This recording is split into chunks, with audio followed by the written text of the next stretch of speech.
Good morning to all my awesome friends and family. You know what time it is. It's Tea Tuesday time, and we are always happy to see you here. And today we're doing a flip through one of my new coloring books, and let's see what else we have new today. The tea for today is pumpkin spice. I was lucky enough to find it a couple days ago, and of course I put it in this video for we would have some wonderful pumpkin spice tea to drink while we're doing our flip through. And thank you, Patti, so much for inviting us to join in, and of course our awesome friend Kathy's Favorite Things also.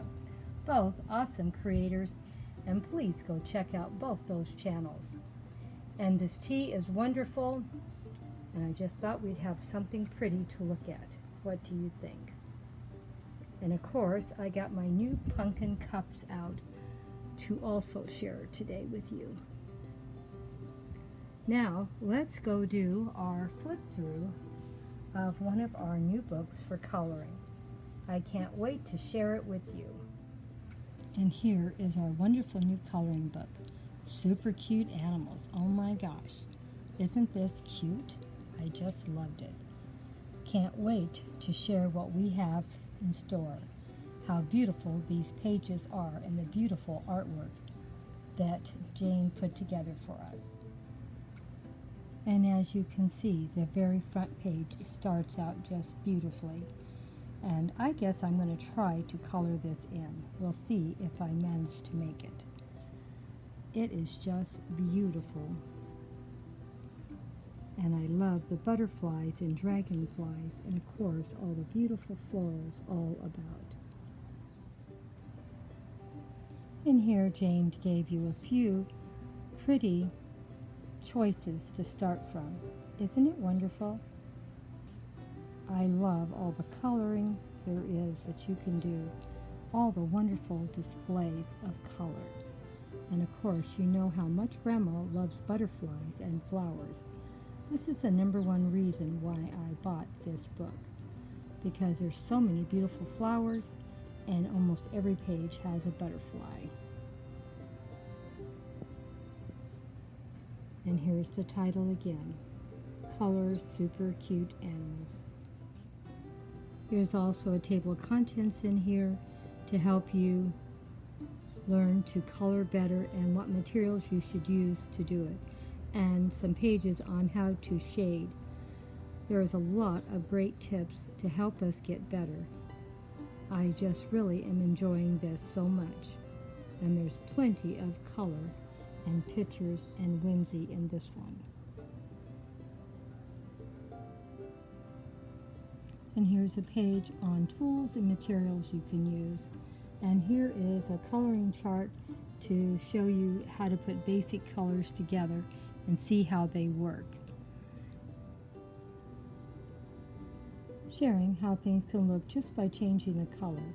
These right here, all three, the same butterfly drawing, but each one of them's been colored differently.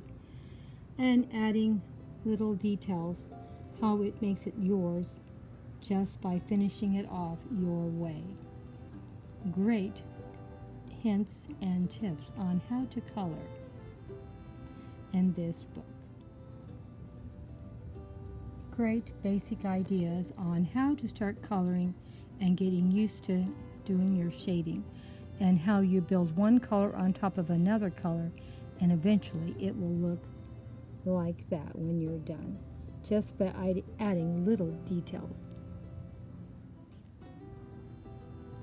Also sharing different ways you can color your leaves and blend your colors until you're happy with how it looks, and if you want to add more or less. It's a great book. These basic books on coloring are really good for beginners like Grandma. Hope you get this artist a try and her wonderful books she's put together to help us get better at coloring. Now, I haven't done this yet, but this is also showing you how you can paint with watercolors, markers, like painting. I guess I shouldn't say that. I did have some watercolor markers that I did buy, but I don't think I did anything as good as what she's done. So this gives me some more tips and knowledge on how to color this way. And here's some more coloring put here on shading and basic putting colors together. You can do it as nice as you want or limited as you want, or just try to get better.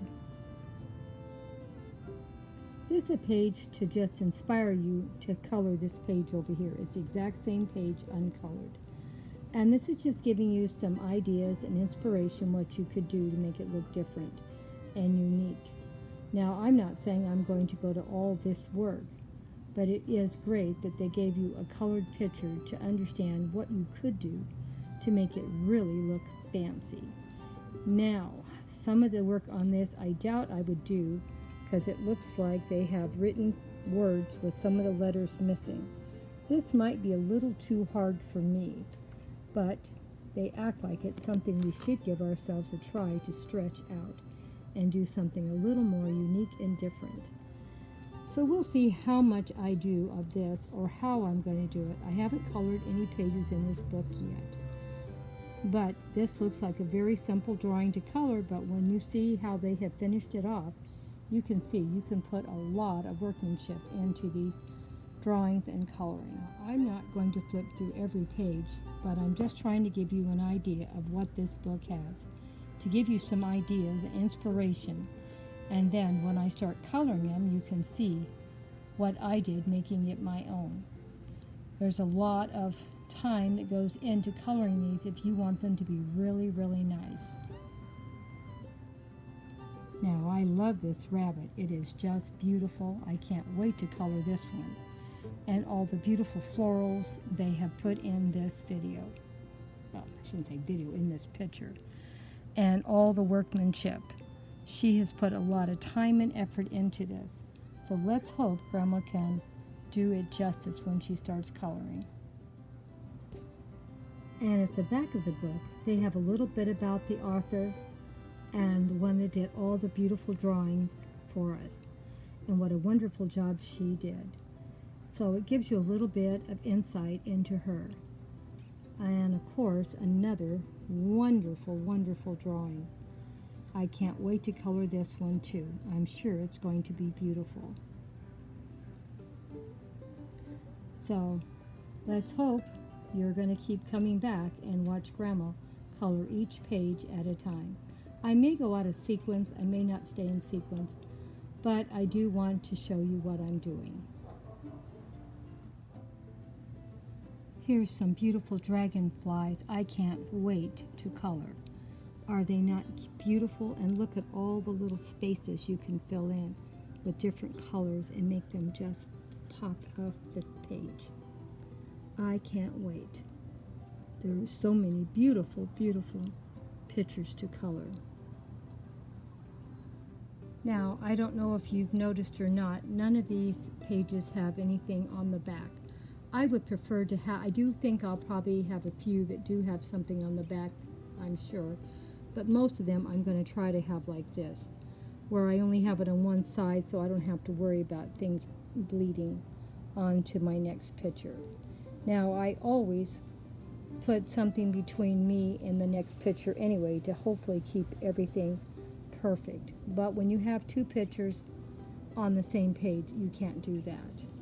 So we'll see what happens. I'll have to learn to color carefully and not too much ink or watercolors on my pages. And here is a beautiful swan. Is it not beautiful? And of course, a little butterfly up there in the corner. Yes, there's so many wonderful things to color. I can't wait to start this book. Probably in another couple of weeks I will start it. And here's one for under the water, under the sea. And here's my water turtle and all the beautiful shells and all these beautiful colors of under the ocean. Can't wait to color. That's a good thing about getting a lot of different books. You have a lot of things to keep inspiring you so you don't get bored. Let me know what you think of this beautiful book that I have. Well, we'll see you next week on Tea Tuesday. You know how much we all love you, and Please leave us a comment. Let us know how you're enjoying what we're doing. And please check out the playlist. We have a lot of great creators that are joining in.